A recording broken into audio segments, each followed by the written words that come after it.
Apocalipsis capítulo 11, versículo del 1 al 13.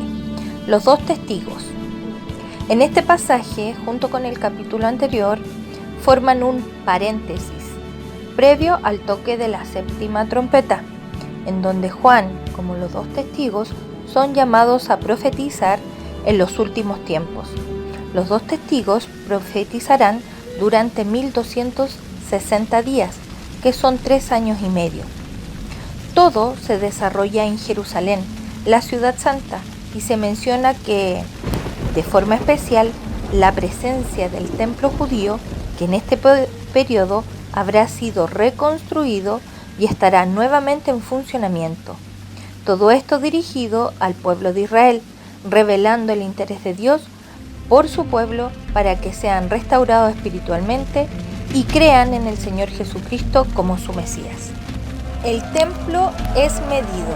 Apocalipsis 11, del 1 al 2.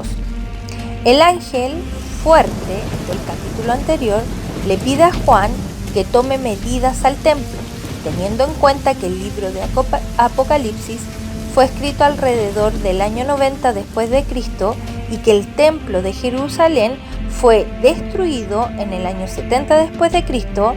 Suponemos que el templo que Juan vio en su visión y que debía medir sería el templo nuevo.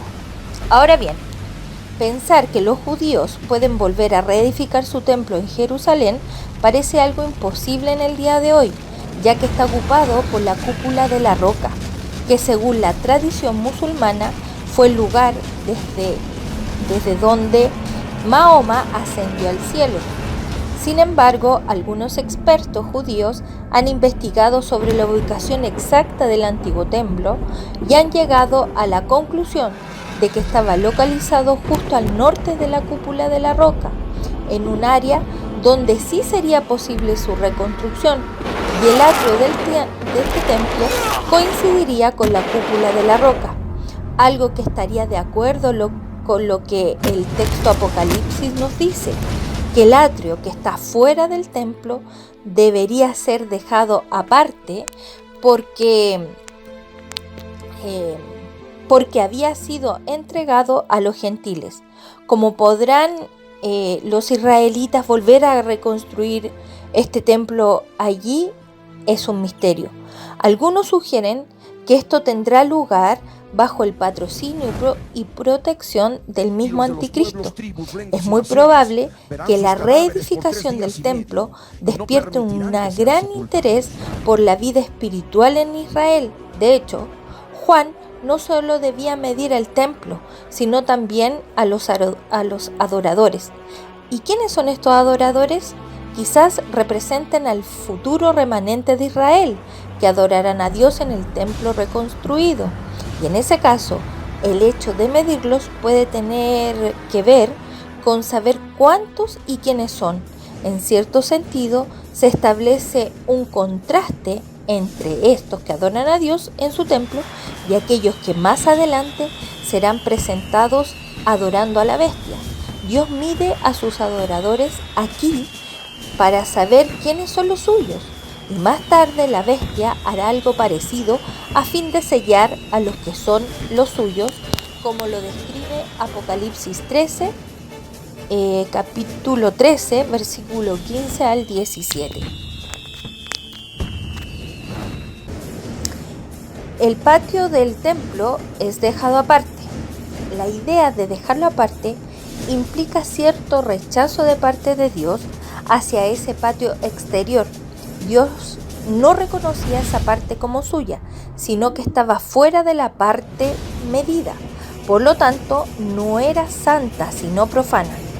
Y la razón era porque había sido entregada a los gentiles, es decir, a aquellos que no eran judíos e iban a ser los holladores o pisoteadores y avergonzadores de ese lugar santo por estos gentiles, los cuales no estaban dentro del remanente de los judíos.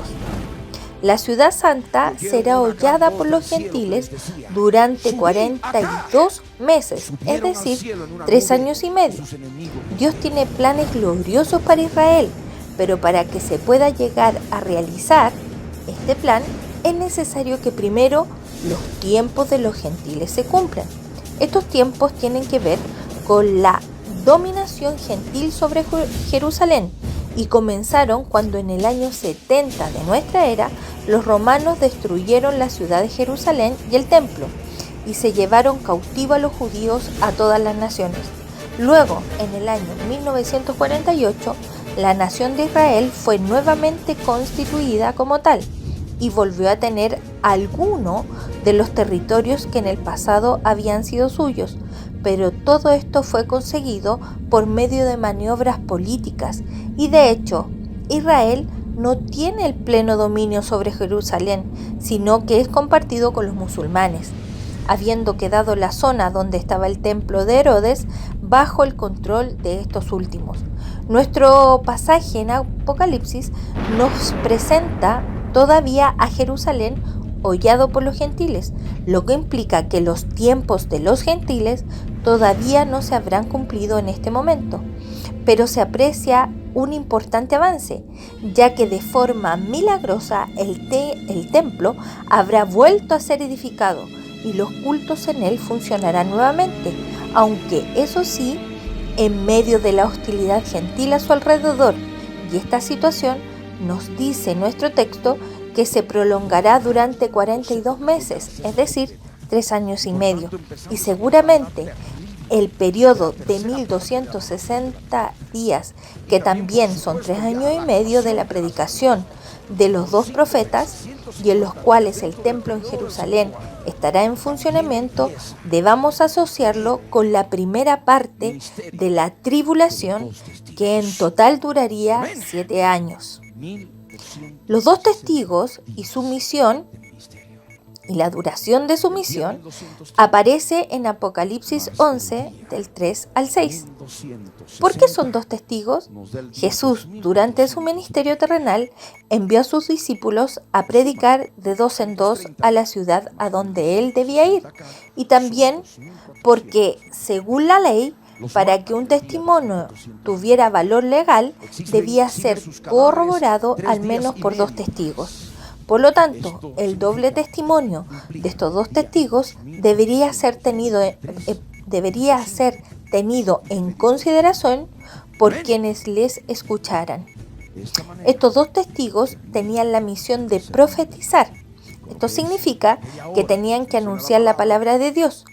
El mensaje que debían transmitir tenía que ver con la inminente venida del día de Jehová. Las vestimentas de los 2 testigos reflejaba de alguna manera que el contenido de su mensaje tenía relación con esto.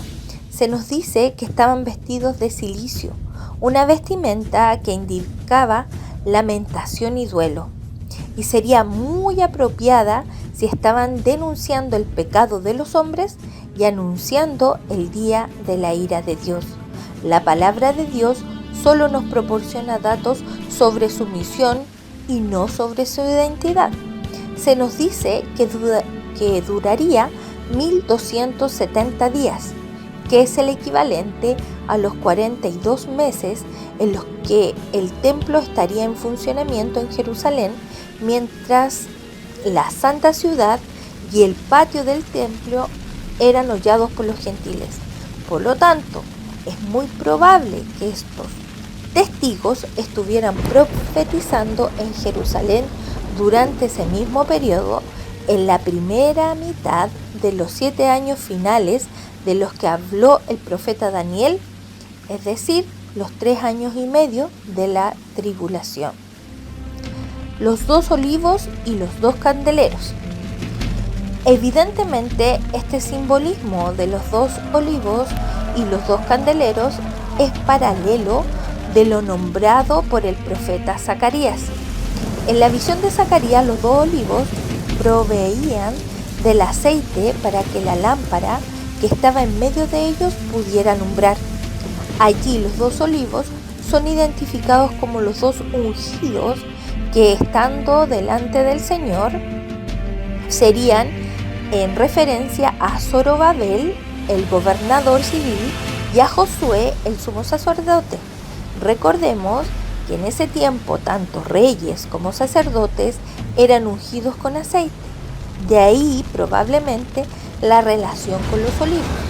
En cuanto a su contexto histórico, ellos vivían en los días en que Israel acababa de regresar de su cautiverio en Babilonia y tenían la misión de reedificar el templo y restaurar la vida religiosa de la nación para que volviera a ser un testigo resplandeciente del Señor en medio de la oscuridad de las naciones paganas. Su misión no era fácil, puesto que en ese momento eran muy pocos que estaban rodeados de numerosos enemigos que con frecuencia apelaban al gran poder imperial persa con el fin de hacerle cesar su misión. En ese contexto, el profeta Zacarías recibió una visión del Señor que debía transmitir a esos dos ungidos para animarles a seguir adelante con su misión. Como Zacarías explica, el poder necesario para llevar a cabo esta obra no estaba en ellos mismos, sino en el Espíritu Santo. No con ejercicio ni con fuerza, sino con mi espíritu, ha dicho Jehová de los ejércitos. Este mensaje fue de mucho ánimo para el pueblo, que finalmente concluyó la tarea de reedificar el pueblo. La labor de estos dos testigos que encontramos en Zacarías, que ejercían su autoridad como representantes delegados por Dios mismos, son ahora asociados con los dos testigos de este capítulo de Apocalipsis. Y aunque en este último caso no se nos ofrece más detalles sobre ellos, el Espíritu Santo espera que por medio de esta asociación nos demos cuenta de que ellos también tenían una misión similar a la de sus antecesores. Ellos también serían pocos, estarían rodeados de poderosos enemigos y sin embargo tendrían que animar al pueblo de Israel para la reconstrucción del templo y de la vida religiosa de la nación. Esto les traería mucha bendición, no solo a Israel, sino también como portadores de la luz de la verdad de Dios a todas las naciones. En relación a esto, es interesante que notemos que estos dos testigos están en pie delante del Dios de la tierra, lo que indica que cuentan con toda su aprobación y también que son sostenidos por su poder y por su autoridad. La protección divina sobre los dos testigos. Para que puedan desempeñar su misión, estos dos testigos, en un mundo hostil, Dios los equipará con poderes milagrosos para su propia protección. Dice, sale fuego de la boca de ellos y devorará a sus enemigos. Y si alguno quiere hacerle daño, debe morir él de la misma manera. Ningún poder humano podrá detenerles. Ellos serán preservados milagrosamente hasta que hayan cumplido su misión. Es más, todo aquel que pretenda dañar a estos dos testigos serán juzgados en el acto. El pasaje dice que sale fuego de su boca, que devorará a sus enemigos. Seguramente debamos entender el fuego que sale de su boca como un lenguaje figurativo para aludir al poder real que en su caso tendrán las palabras que salen de ellos, como lo menciona Jeremías capítulo 5 versículo 14. Imaginen la ira que van a sentir los enemigos de estos testigos al escuchar el mensaje de la palabra de Dios sin poderlo silenciar de ninguna manera, ya que Dios tiene su protección sobre ellos. El poder sobrenatural del ministerio de estos testigos es un poder divino que les será concedido a estos testigos. No solo tiene como finalidad protegerles de la hostilidad de sus enemigos, sino también acreditar su predicación. Ahí nos damos cuenta cuando dice: estos tienen poder para cerrar el cielo a fin de que no llueva en los días de su profecía, y tienen poder sobre las aguas para convertirlas en sangre, y para herir la tierra con toda plaga cuantas veces quieran. Cuando habla de que tienen poder para cerrar el cielo a fin de que no llueva en sus días de su profecía, esta mención recuerda inmediatamente a Elías en los días del rey Acab, y tienen poder sobre la agua para convertirla en sangre. En este caso, la referencia es a Moisés, quien fue dotado de un poder semejante, expuesto en Éxodo 7, del 17 al 19. Al igual que, y para herir la tierra con toda plaga, cuantas veces quieran, nos recuerda también las plagas en Egipto que vinieron por medio del ministerio de Moisés. Algunos eruditos postulan que estos dos testigos son Elías y Moisés, pero la verdad que a la luz de la palabra, el Señor no nos revela su identidad, por lo que no debemos detenernos en esto, sino más bien tener en cuenta con claridad los sucesos que se avecinan. Luego en Apocalipsis 11, del 7 al 10, vemos que la bestia sube del abismo. Primero debemos comprender que la misión de los dos testigos no podrá ser frustrada por ningún hombre hasta que haya acabado su testimonio. Y solo después de esto, la bestia que sube del abismo hará guerra contra ellos y los vencerá y los matará. ¿Quién es esta bestia? Esta es la primera referencia que tenemos de la bestia en el libro de Apocalipsis, pero a partir de aquí aparecerá con cierta frecuencia. El término bestia describe un animal de presa, semejante a un león o una pantera, y contrasta claramente con el cordero, quien, como ya sabemos, sirve en Apocalipsis para designar al Señor Jesucristo. Por lo tanto, podemos decir que es su antítesis.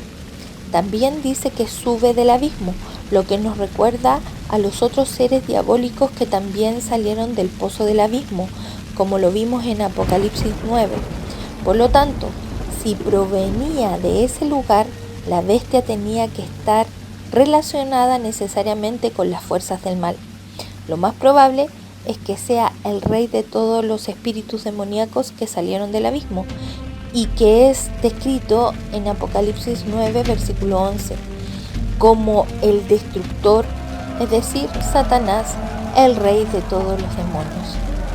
La bestia hace guerra a los dos testigos y los mata. No cabe duda de que la bestia le hubiera gustado acabar con estos dos testigos mucho antes. Los 1260 días que estuvieron profetizando sin ninguna limitación le tuvieron que haber resultados eternos a esta bestia. Pero una vez más queda claro que los tiempos los marca Dios. Cuando ellos concluyen su testimonio, entonces sí, la bestia hará guerra contra ellos y los vencerá y los matará. Esto nos recuerda la profecía de Daniel cuando hablaba del último periodo de 7 años antes de la venida del Mesías a reinar en este mundo. Allí la bestia es presentada como un cuerno que hacía guerra contra los santos y los vencía. En Daniel 7:21.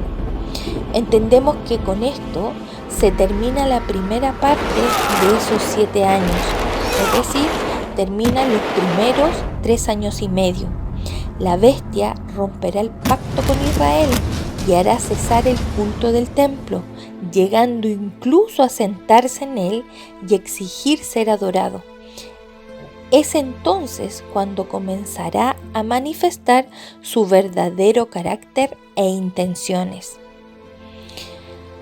La bestia hace la exposición de su triunfo.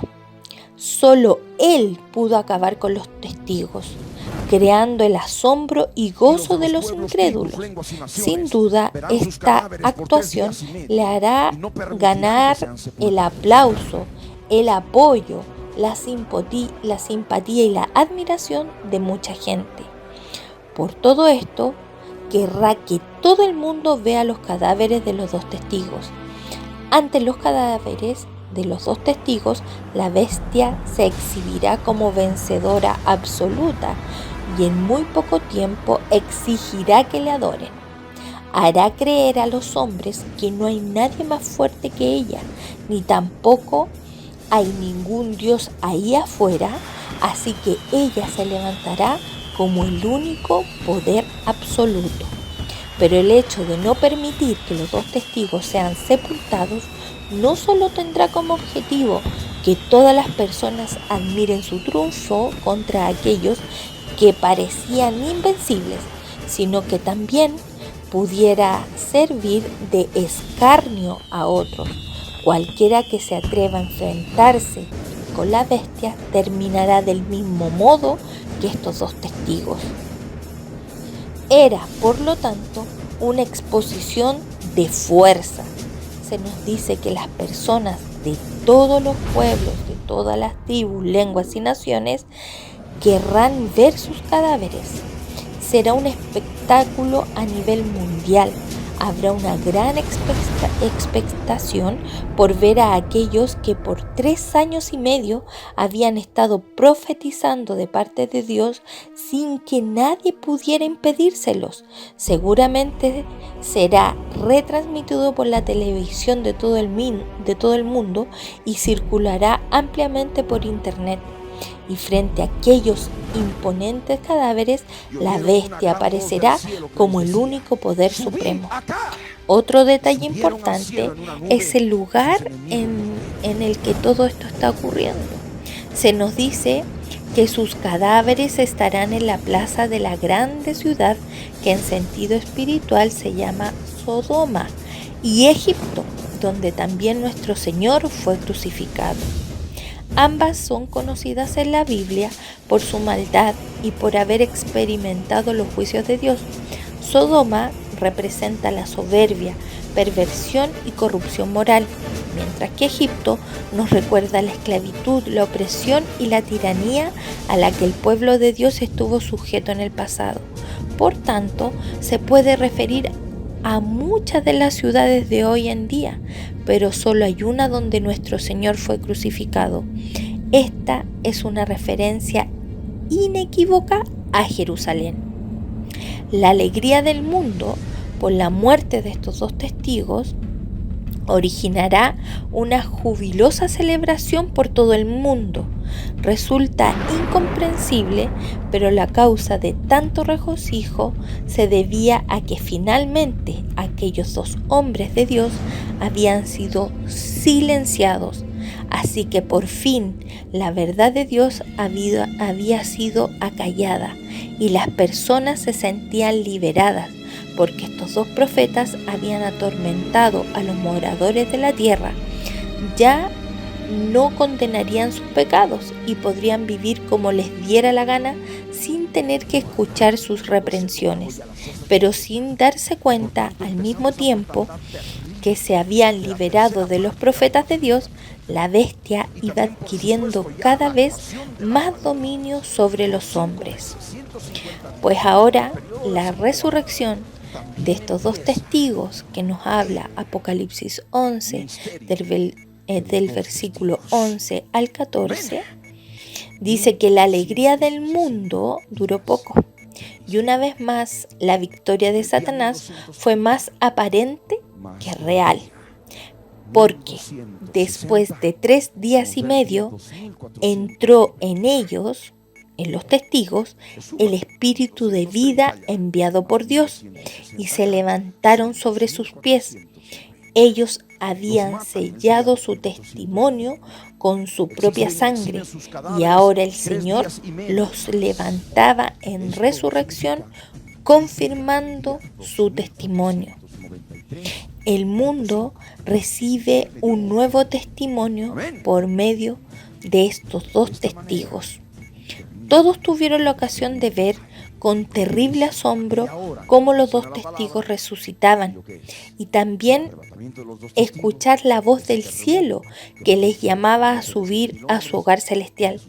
Tal vez en ese momento todos esto estaba siendo retransmitido por la televisión o por internet, y de repente la alegría de los enemigos se convirtió en un gran temor. El triunfo de los dos testigos de Dios implicaba su propia derrota final. Otra vez más había quedado en evidencia que el poder de Dios es infinitamente mayor que el de la bestia. Suponemos que este nuevo acontecimiento despertaría mucha duda sobre la autoridad de la bestia.